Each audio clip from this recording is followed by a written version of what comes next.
운동을 하시는 분들이라면 누구나 한 번쯤 벌크업이라는 것에 관심이 있으셨을 겁니다. 많은 분들은 멸치를 탈출하고 싶을 것이고, 그게 아니더라도 몸이 근육으로 꽉 차서 빵빵하게 차오른 몸을 꿈꾸며 벌크업이라는 것을 찾곤 하죠. 벌크업은 쉽게 말해 높은 강도의 운동을 통해 식사량을 늘리고 영양을 충분히 공급시켜 몸을 지속적으로 상향 상태로 유지하는 것을 의미하는데요. 이론과 달리 실제로 해보신 분들이라면 높은 강도의 운동과 식사량을 늘리는 것을 꾸준히 하는 것이 힘들다는 것을 아실 겁니다. 설령 그 두 개를 지켰다고 해도 벌크업에 성공하는 것도 아니고요. 그래서 저는 늘 벌크업에 실패하셨던 분들을 위해 추상적인 느낌이 아닌 과학적 근거를 통한 방법으로 여러분들의 벌크업을 성공시켜드리고자 합니다. 영상을 끝까지 시청해주세요. 운동을 열심히 하고 열심히 먹는데도 몸에 큰 변화가 없으셨던 분들은 제가 지금부터 설명드릴 6가지 규칙 중에 놓치고 있는 것이 있는지 체크해보시길 바랍니다.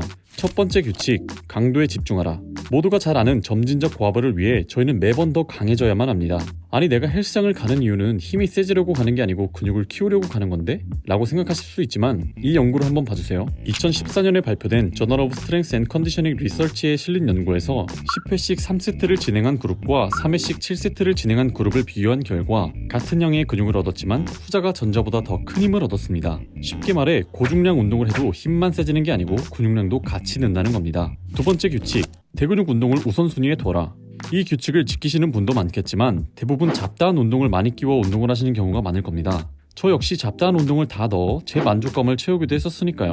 하지만 대근육 운동을 필수적으로 해야 하는 2가지 이유가 있습니다. 첫 번째, 여러 관절을 사용하므로 한 운동만으로도 여러 근육을 훈련할 수 있다. 두 번째, 여러 근육이 참여하기 때문에 더 무거운 하중을 사용할 수 있다. 벤치, 데드, 스쿼트 같이 관절을 많이 사용하는 운동을 하면 해당 부위만 운동되는 게 아니고 수많은 협력근이 사용되고 그 근육들이 활성됨에 따라 더 많은 하중을 사용할 수 있습니다. 그것이 곧 첫 번째 규칙과 이어지기도 하고요. 세 번째 규칙, 6에서 12회의 반복 범위를 유지하라. 한때 저도 자극에 미쳐 있어서 부위가 찢어질 듯 아프고 빵빵하게 펌핑되지 않으면 운동이 안 된 거라는 착각에 빠져 있었습니다. 물론 자극을 받는 것이 잘못됐다는 것은 아닙니다. 하지만 이 연구를 한번 봐주세요. 두 그룹의 동일 조건은 주당 3번씩 그리고 매번 7가지의 다른 운동을 하는 것으로 설정했습니다. A그룹은 25에서 35회씩 운동을 수행하였고 B그룹은 8에서 12회를 수행하였습니다. 결과는 동일한 근육량을 얻었지만 B그룹이 더 많은 힘을 얻었습니다.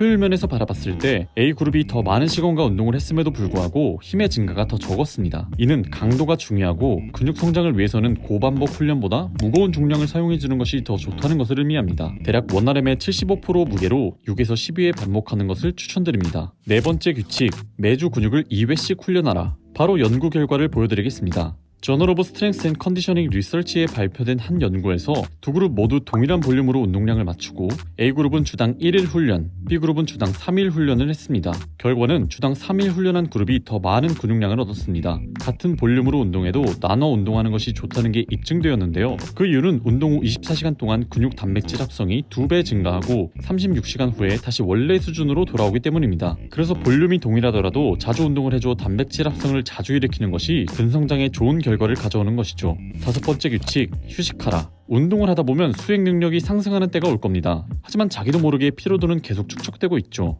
아무리 휴식하는 날을 정해도 그 하루 이틀만으로 피로가 해소되지 않을 텐데요. 그래서 우리는 디로딩이라는 것을 활용해줘야 합니다. 디로딩을 할 때는 운동의 강도와 볼륨을 줄여줘야 하는데요. 그렇게 해준다면 신체적 심리적 피로도도 감소되고 관절의 스트레스도 완화될 겁니다. 혹시라도 아직도 운동을 쉬지 못하는 것에 강박이 있으신 분들을 위해 연구 자료를 가져왔습니다.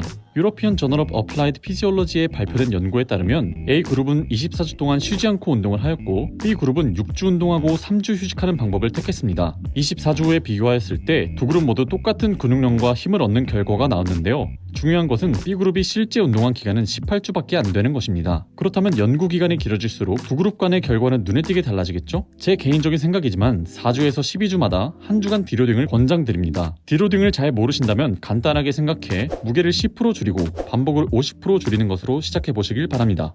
여섯 번째 규칙, 수면을 중요시해라. 뉴질랜드 오클랜드에서 발표된 연구에서는 수면이 부족하면 운동할 때 더 빨리 지친다는 연구 결과를 내놓았습니다. 그 이유는 바로 포도당 대사장애 때문인데요. 수면 부족으로 인해 포도당을 체내에서 분해하지 못하면 몸은 가지고 있는 연료를 제대로 사용하지 못합니다. 이건 근육량 증가뿐 아니라 다이어트를 할 때도 같은 맥락이라고 보시면 됩니다. 그리고 수면 부족이 테스토스테론에도 영향이 있는데요. 2015년 미국 의학협회지에 발표된 연구에 따르면 한 주 동안의 수면 제한만으로도 테스토스테론이 10%에서 15% 감소하였다고 합니다. 만약 훈련도 잘하고 있고 영양도 잘 챙기고 있는데 별다른 진전이 없다면 수면의 질에서 답을 찾아보시길 바랍니다. 저 역시 174에 48kg밖에 안 되던 시절이 있었습니다. 아무리 먹어도 살은 안 찌고 점점 먹는 게 몰려가니 먹기도 싫고 결국 운동도 하기 싫어지더라고요. 아마 그냥 많이 먹고 많이 운동해야지라는 추상적인 생각으로 운동을 시작했기 때문에 그랬을 거라 생각합니다. 지금은 75kg까지 증량해 보통 체형보다 더 큰 몸을 가지게 되었는데요. 물론 3개월, 6개월 만에 뚝딱 되는 일은 아니라고 생각합니다.